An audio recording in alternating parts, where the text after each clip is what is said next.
Hi, my name's Natalie, and this is my first year on the Octagon Elite Triathlon team.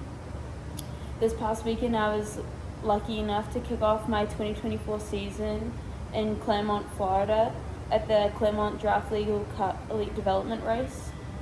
Going into this race, I was a little unsure. I've been training by myself for the past 6 weeks, so you always go into the unknown.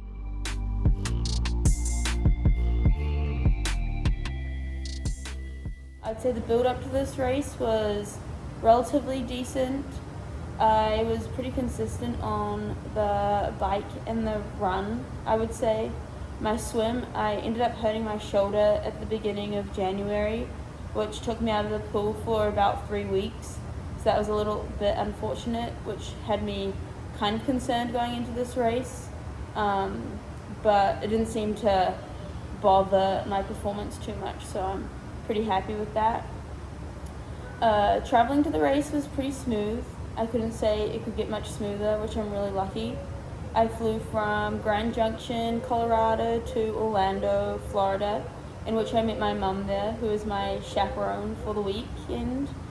And we drove to Claremont Friday night before the race. Then Saturday I was able to do a little bike run workout to get the legs moving. And then Sunday was my race at 8 a.m. I personally prefer an early morning race rather than a late afternoon race. I like to think I'm more of a morning person, but I think my roommates would say otherwise. And so got to the race course at about 6:45 Sunday morning. Put my bike into transition. I actually had a really good transition spot, which was lucky. It was kind of at the end of transition, which made it easier for me to spot. The swim, I would say, was not the most ideal water color. It was very brown. I didn't really like that you couldn't see your hand in front of you. There's also signs everywhere saying watch out for alligators. So that also scared me a little, but maybe that was in my favor because then it made me swim faster, in which I was able to make the back of the first pack, so that was really good.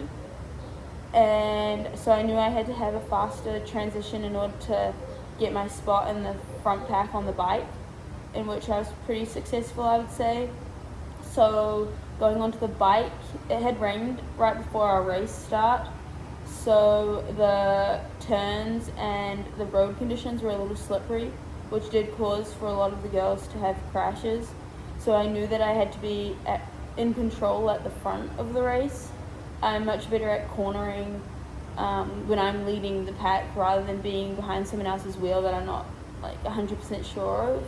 So I would say around the U-turns and the corners going through and out of transition, I like to be the second wheel or at the front leading the pack.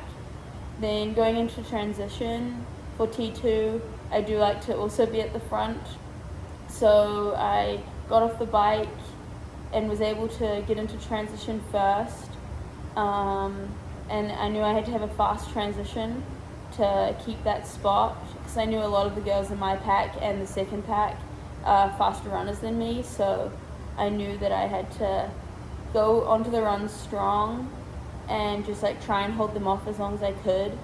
I didn't want to go too fast because I didn't want to blow up and then have more people pass me, so I was able to hold off a few of the girls for the first lap, and then the second lap, I think, on the way out, there was a few more girls that passed me, in which I was just trying to stick onto their hip for as long as I could.